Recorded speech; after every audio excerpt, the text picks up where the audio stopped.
I'm very proud that I have been the Member of Parliament for Ilford South for the last 18 years. In that time, I have tried very hard to serve all the communities and to work for good relations between all the people in this very, very diverse community that we have here in Ilford.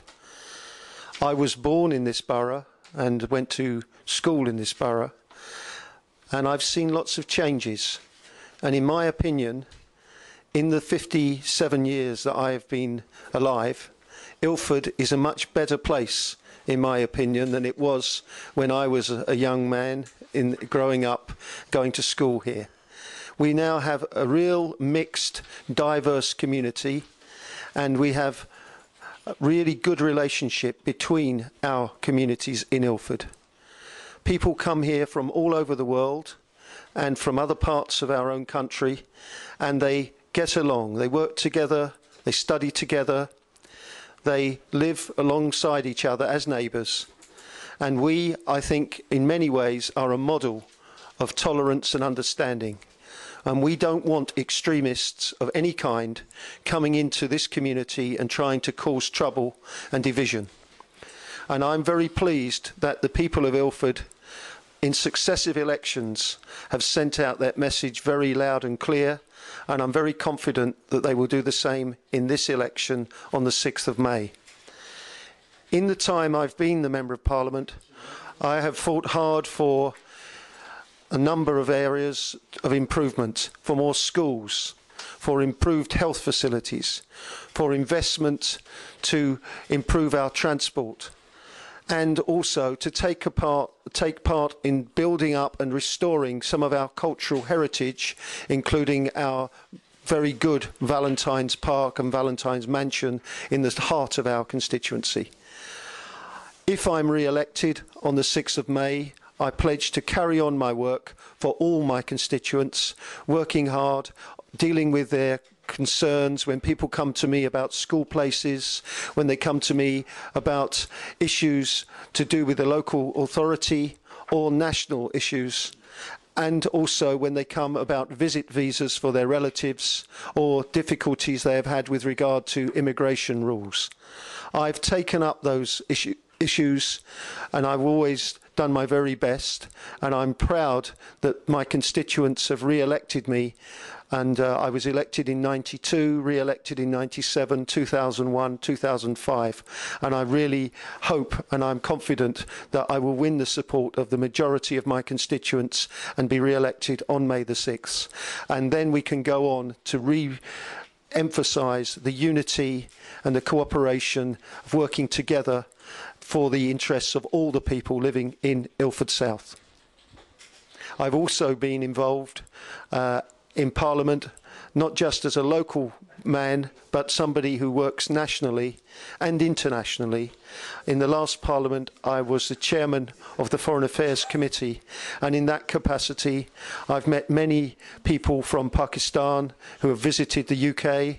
I've also been to Pakistan. I went by road from Amritsar to Lahore through the Wakka crossing. Having been in the Golden Temple, I was then in Lahore, in the centre of Lahore. Then I was in Islamabad.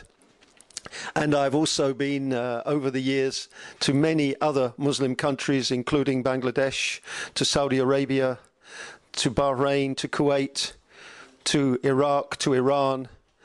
And I have, in that time, also met many visiting people coming from different parts of the world. And I believe that there are two issues which are of deep concern to British Pakistanis and people of Pakistani heritage in the UK. There are two issues of concern to British Pakistanis or people of Pakistani heritage in the United Kingdom. One is obviously the relationship between Pakistan and India and the future of Kashmir. And I am pleased that there now appears to be opening again of direct talks between the Indian and Pakistani governments, which unfortunately had been frozen because of events in Mumbai.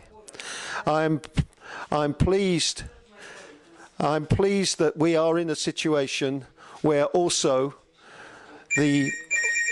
Can you please just take them off the hook and leave them? All right, sorry. Okay, sorry about this. Can you please just take them off the hook? Okay. All right. I'll try again, shall I? Start again.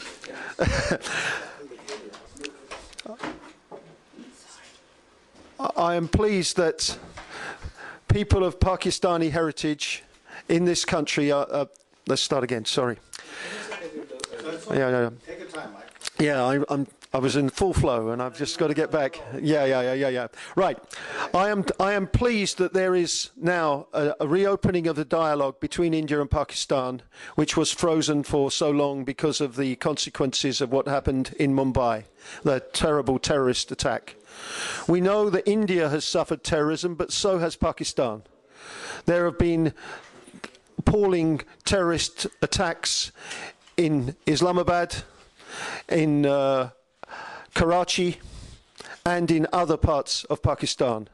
And terrorism doesn't come from one country. Terrorism is an international phenomenon, and we have to work together to cooperate to stop it. And so I am pleased that the Indian and Pakistani governments are now going to begin a dialogue again, and I hope it will lead to substantive conclusions which will be in the interests of the people of both countries, but also will lead to a resolution in the interests of the people of Jammu and Kashmir. And I also know that people of Pakistani heritage, British Pakistanis, are concerned about the situation in the Middle East. And I want to say very clearly, I have always been a supporter of a two-state position, two-state solution, which means a viable Palestinian state in the West Bank and East Jerusalem and Gaza, alongside an internationally recognized and secure state of Israel, based upon Israeli withdrawal from the occupied territories and an internationally recognized agreement which leads to a solution and hopefully a comprehensive Middle East settlement. We are not, unfortunately, at the stage where that is likely in the near future. And I have been very critical in Parliament, through my work on the Foreign Affairs Committee, of the policies of the present Israeli government and events arising from the conflict in Gaza at the end of 2008, beginning of 2009. Having said that, rockets, terrorist attacks from Gaza into Israel are to be condemned, but so is the disproportionate Israeli response that there was to those attacks. And what we now need is negotiations between the Palestinian Authority, Prime Minister Salam Fayyad, President Abbas, with the Israelis to get this two-state solution as soon as possible. I hope the American administration of President Obama will act more decisively, as it said it would, and that it will get results supported by our own government and the quartet of the European Union, Russia, and the United Nations. We need a solution of the Middle East conflict between the Israelis and the Palestinians rapidly, in the interest not just of the Israelis and the Palestinians, but of the security of the whole region and the world. Finally, I just want to say one brief thing about the cultural, economic, political links between the UK and Pakistan. We have a very important asset in Britain, which is our connections of the diaspora communities who are British with the countries from which they originally came. This is important for our trade. It is important for better understanding between peoples. And I am pleased that the British government and the Pakistani government have been working closely together. I am pleased that Prime Minister Gordon Brown has visited Pakistan. Foreign Secretary David Miliband has visited on several occasions. And President Zardari has also come to the UK. And we have good dialogue between the British government and the Pakistani government. Britain is a democracy, and now, fortunately, Pakistan is again a democracy. And we need to make sure that democracy succeeds and that the people's lives are bettered as a result of the success of democratic politics. So thank you for giving me the opportunity to speak with you today, and I wish you all the very best.